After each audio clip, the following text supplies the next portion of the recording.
Technically over. Yeah. Welcome, friends. Through literary lens, again we are here. Vinodji, namaskar. Namaskar. And today we are not discussing on any poem or any novel or any story. Yes, but we are going to have a look at a very interesting book, a book that talks about creativity.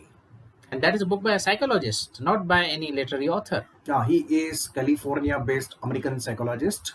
Jeffrey Kotler.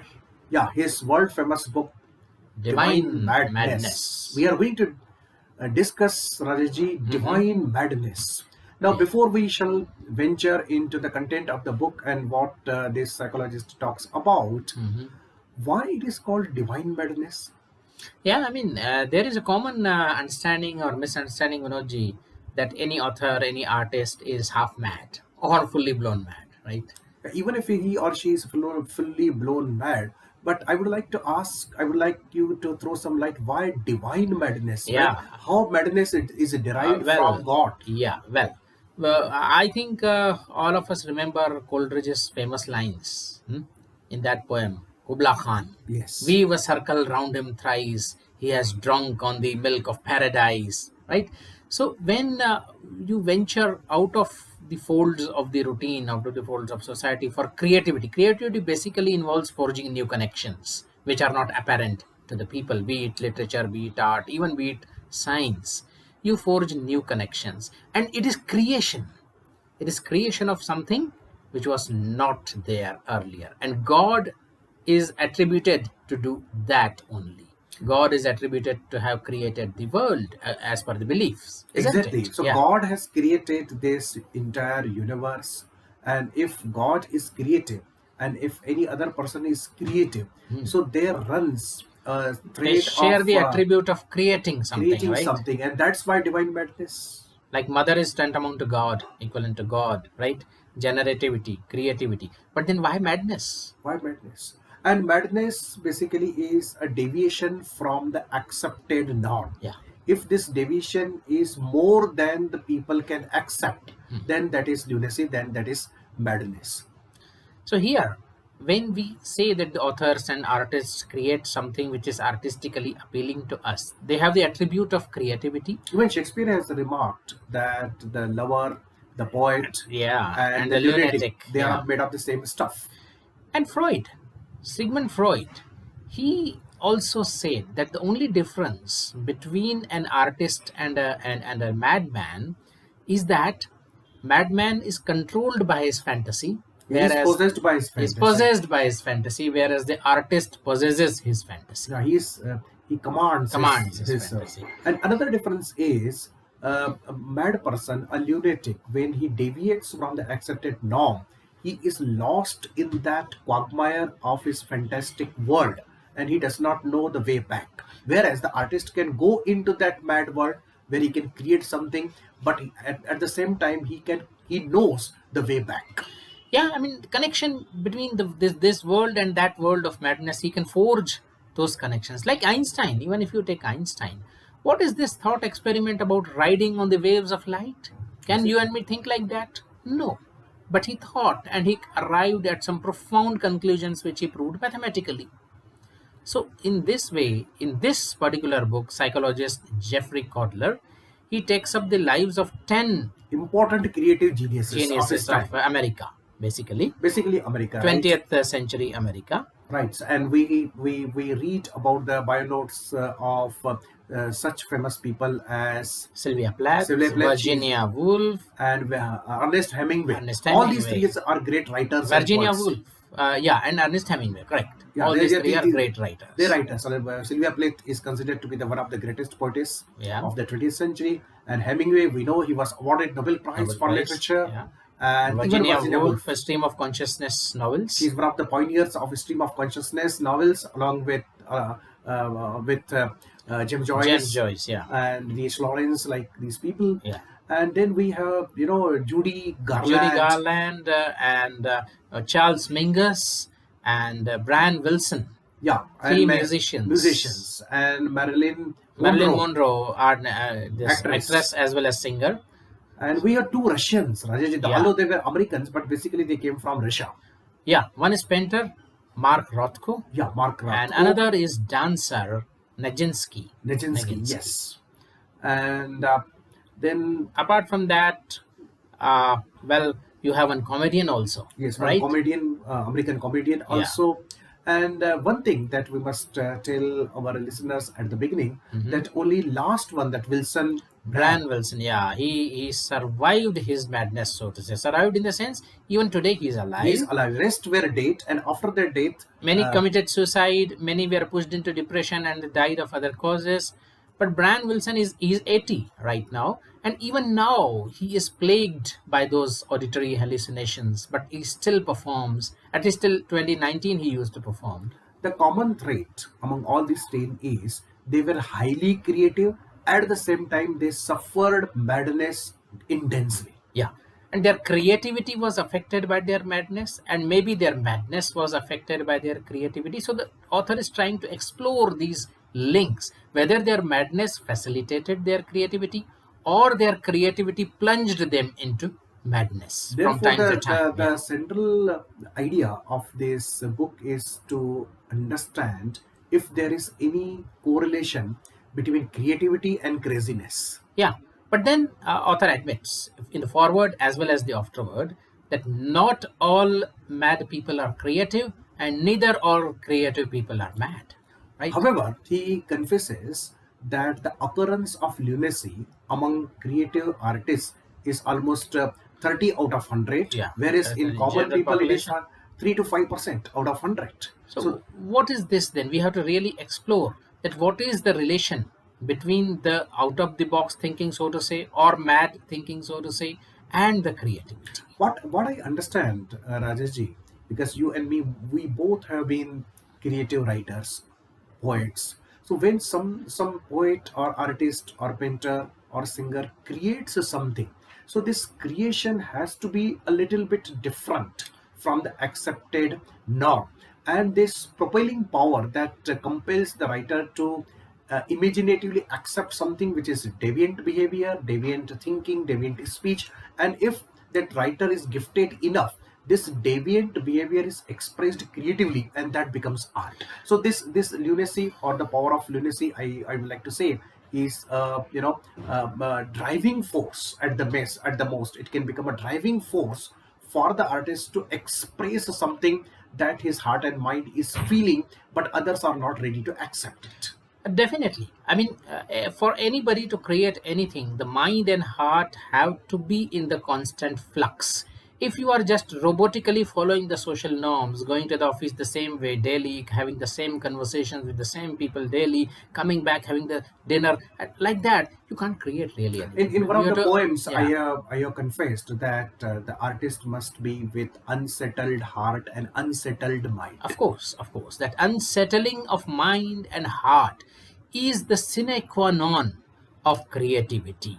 Provided this unsettling heart and unsettling mind, howsoever traumatic they may be for the artist, they will not be termed as madness if they do not create any problem for others. If they are, if the artist does not indulge in any behavior which is harmful or destructive to the world, people will even not know that at the inner plane, at the inner level, that artist is passing through the fists of Yeah. madness. Many artists, I believe majority of the artists fall in this category, Vinodji. Yeah, They are internally they are made. sensible enough that externally they don't manifest their out of the way thinking, but internally they are churning it and creating the gems So out of the it, right? storm of madness always blows within.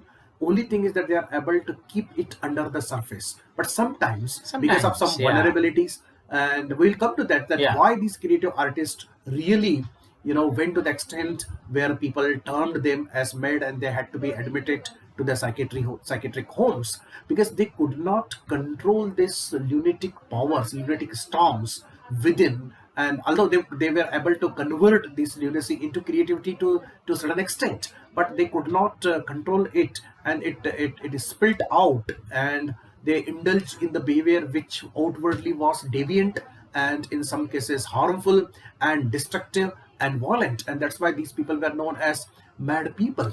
Now here, Rajesh, Yeah, we need to yeah, probe yeah. into the causes that why these people, rather why some people, some artists really become mad and others are able to control themselves or exercise sufficient control so that their creativity comes out, not the madness. Well, it's a very interesting question, and unfortunately, the psychologist Jeffrey Kotler has not dwelt deep into it, apart from outlining the basic life circumstances of the people whom he has depicted. But I think this calls for one more book, basically dealing with this fact that why certain people are pushed over the brink, the certain artists rather, Yes. and why others manage to keep themselves within the bonds. Maybe their lunacy, their wayward thinking turns inward rather than outward. And here I must begin by saying that this Jeffrey Kotler has dealt with the American people. And as we know, no offense intended, Vinodji, Yes. but American people are outwardly oriented. They are Exactly. action oriented. If they are perturbed, they will act it out in some form or the other. Whereas Indians and Asians and other people, many of them, they are inwardly oriented, I would right? like to put it like this: whenever they come across any Yeah, crisis in their life, yeah, especially Westerners, yeah, they try to resolve this crisis by adopting something from the external world. For yeah. example, they will get addicted to drinks, they will Rings, drugs, drugs, or or eating, eating, or sex. or endless sex. Yeah, So they try to handle this crisis, this inner turmoil, with something that comes from the external world. yeah. Whereas Indian or Asian Africans, they try to handle this crisis with some inner resources. For example, they're trying to develop a particular spiritual outlook, Yeah, trying religious religious sect. sense, or developing compassion, Yeah. or connecting themselves with the community, or devoting themselves to some beneficial, socially beneficial task, like that. And why this difference is there, perhaps this would be another debate. But Asians or the Eastern Orientals, I would like to say Hmm. that they accept the world which is bigger than this material world, and then Definitely. therefore they have this sense of anchor. They are Yeah, anchored in philosophy, in yeah. spirituality, in metaphysics. It may not be sometimes Yeah, explainable or rational in the terms rational. of science. They are anchored in the unknown, Yeah. I would say. And they have the society which has the places for all sorts of deviance. Here, if somebody is deviant enough, they are called sadhus or mast malang, Yes, Master right? Malangs, they are the spiritual people, and people simply Where- respect them, worship them. Whereas Western society is very rigid. It is becoming rigid day by day, robotic day by day. There are n number of places there. If you don't fit there, you are out. You are out.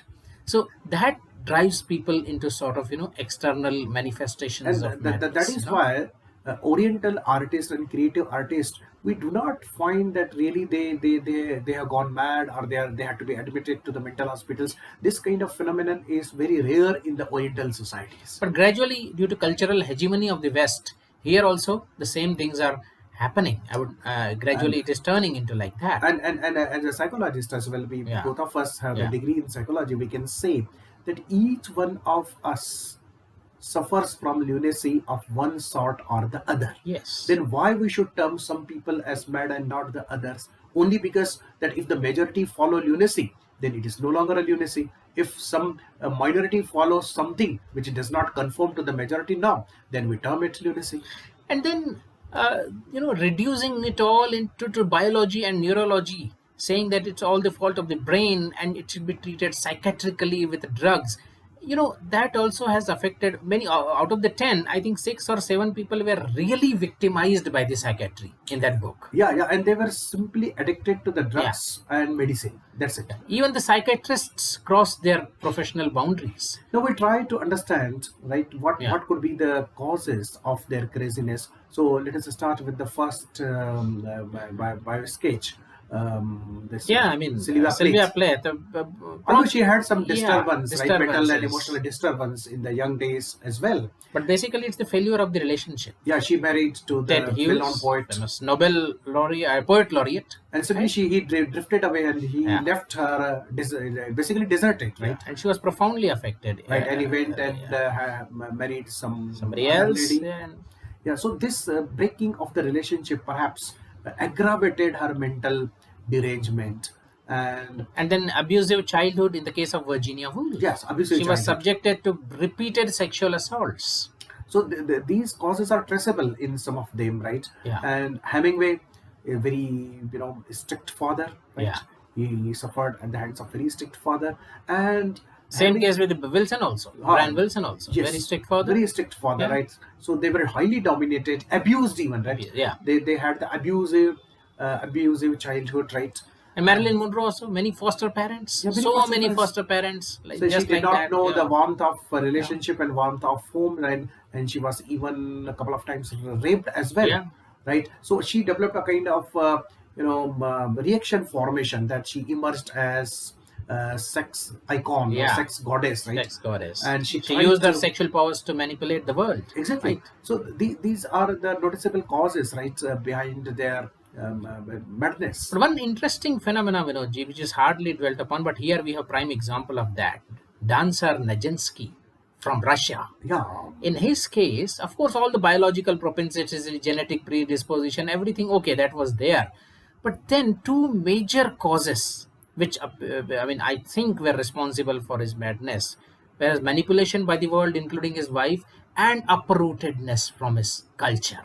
yeah, he was Russian. Basically, he grew up in Russia, listening to Russian music and Russian language, and then he settled down, right, in United States, and he had to suffer mental illness for 25 years, right? He was Yeah. taken from one hospital to another, All the and prominent psychiatrists treated him. right, but surprisingly, his wife, right, she stood by him, right? Yeah. She did not desert, as it happened in many other cases that their life partners left them when they suffered Yeah. from madness. But his wife, she continued to be there with him. But she confined him to Europe. Yeah, There is of another course.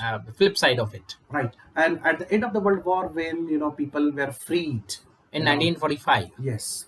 So he was also so freed from from his the asylum, hospital. he went with his attendant, and on the way, Russian soldiers accosted him. They recognized him to be one of the They greatest hugged him, dancers. They and the hugged moment he him. They were, heard Russian language, all of a sudden sanity yeah. came back to him. All of a sudden he became a sane person, right? And he So wanted to go back and live in Russia for his last years of his life, but his wife did not allow him to do so. now this brings us to a very important realization that the material comforts you may have in life, all the luxuries you may have, but it's still at the inner level you may crave for your own culture, your own people, He your said, own "I'm sick in language. soul, not in brain. Yeah, that's very important. I'm Yeah, not sick in brain. I'm sick in I'm soul." sick in soul, And then right? my only truth is that I'm just a dancer. You understand me just as a dancer. So this is rootedness. Cultural rootedness is a very important paradigm that needs to be understood, because cultural rootedness, linguistic rootedness, geographical rootedness plays a very important role to maintain the balance of mental balance, and that is really important to become happy in life. So here, the modern economists and the modern people must understand that it is not simply the material comforts and the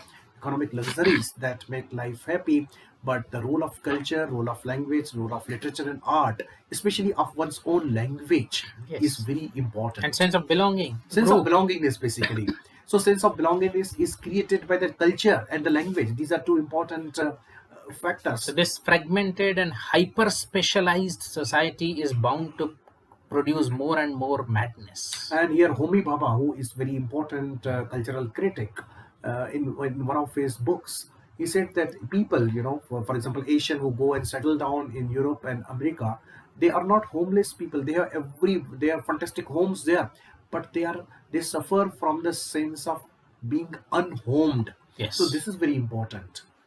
So in the world at large, we should not feel unhomed. Yes. That is the greatest cause of anxiety and worry, and then the thin line of distinction between many behaviors and lunatic behaviors. Many behaviors which are conducive for creativity, like being sensitive, may degenerate into hypersensitivity, right? Flexibility of mind may degenerate into free roaming thoughts. Exactly. So And Wilson Brand, yeah, that again is a very interesting case. He yeah, suffered mental illness for almost 30 years, by the end of the 1960s till the beginning of And in his 20th case, and first many century. many other cases also, yeah, in the case of Wilson also, he almost doped himself with LSD. So this is also one of the reasons, Going extreme. going extreme. But And then Wilson, took the challenge, and he said he emerged from the shadow of the drugs, from the shadow of lunacy, even from the shadow of his psychiatrist. so we have the two, tools. Number one, cultural rootedness that can help to overcome the mental illness. Another is a sheer strong will Yeah. in case of Wilson, that he wanted to come out of that, and he could. So this is really important. So people who feel that they cannot come out of this mental, trauma or mental illness, if they develop strong will, there is a possibility that they can live a normal life. And the community support and professional support, of course, with And the requisite amount of medicine, if warranted, otherwise not. And another, the thing that we would like to highlight, there has to be rooted this, right? Some philosophical approach to Anchoring, life, yeah. anchoring, some philosophical anchoring, some spiritual anchoring, artistic anchoring, social anchoring has to be there. The person has to discover that sense of security, and this sense of security comes out of this philosophical framework, cultural framework, linguistic framework, or artistic framework. So this is very important. We cannot simply reject all these things as the things of the bygone days, and they are no longer useful. That kind of attitude is in my opinion a suicidal attitude, because when we try to build life, we should not simply focus on material acquisition. Rather, we must also think of cultural, psychological, artistical accomplishments, because they are going to help our life to to take on a very important and happier note. And all these were artists. It's not that they were unproductive people. They created the masterpieces. But still, One I thing I mean, would like to ask you: had they not suffered from this kind of problems, mental problems, what do you think, they have been better creative artists, or could they have created better works, or more works at least? yeah, this is a thing to be pondered over. And sometimes, Vinodji, some attribution styles also play a role sometimes, like the painter Van Gogh, Yeah. who is not dealt with in this book. He died in 1890 by suicide, but his last words were, "This sadness will last forever." So these attribution styles also, of course, we can be judgmental and say that these are wrong, but then they also play a role. I mean, I have written the ye jo udasi chha rahi hai der tak na wo chati to, the sadness which is accumulating in the air, what if it is not dispersed away? So this also plays a role when we attribute the support of the group, Uh, support of the community, support of exactly. the family. Yeah. So community support, I believe, is very important, aspect to help the people to lead mentally and emotionally normal Yeah. life, because community is withering away nowadays, right? People And are by becoming. normal, we mean flexibility of mind, not the Yeah, yeah. robotic normal. No, no, No. not like that. Yeah. But your community is withering, right? Community support is disappearing. Normal means sufficient, latitudes of acceptance. Exactly. Where the behavior is not really destructive or harmful Yeah. to others, right? Then let there be inner turmoil, inner Yeah. storm. Yeah. That is essential. That perturbance, some degree of perturbance Like is Firaq essential. Gorakhpuri says, खुदा तुझे किसी तूफान से आशना कर दे कि तेरी बहर के मौजू में इस्तराब नहीं, है ना? May God acquaint you with some perturbance, some disturbance, for there is no perturbance in the subject of your poetry still. Now, what I would like to ask you, what can you say? Whether this madness or a degree of lunacy is must for a creativity? If yes, uh, what kind of degree of madness is needed? So it's a very interesting read. If you read through the book, you get new insights into the creativity, into the concept of madness, as well as into the lives of these 10 American artists of 20th century. Even writer himself has said Yeah, at one place that mild degree of a mild to even moderate moderate degree of mental madness. disturbance is okay for the creativity. Yeah, yeah, it helps It rather helps, than but once it hinders. is crosses the boundary and Yeah. taken to the extreme, Then it that becomes hinders. destructive. And unfortunately, it destroys the very object for which primarily it is sought. Yes. It destroys the creativity itself. Because Yes. if the person is not able to live long, literally, what how he is going to create? So So this book is very interesting, and this is interesting for those who are creative people themselves, those who, intersection of literature and psychology, art and psychology, right, interdisciplinary people. interdisciplinary studies is very important. That what are the relations and linkages between creativity and madness, and this continues to be a very interesting topic of And some discussion. books of here from India, from China, from Asia about such topics should also come. And some That is people should that's take up really the interesting, studies. Yeah. because we must understand that how Oriental people have handled their madness, especially creative artists. Yeah. That will give us interesting insight to understand this entire thesis. Definitely. So thank you, Rajesh, for Ji. bringing up this wonderful book, Divine Madness by Jeffrey Kotler, for the discussion. And I'm sure that many of our viewers would now read this book in entirety to understand it more. Thank you. Definitely. We are waiting for your comments. We'll be back very soon with some Yeah. other discussion. Take care. Thank you.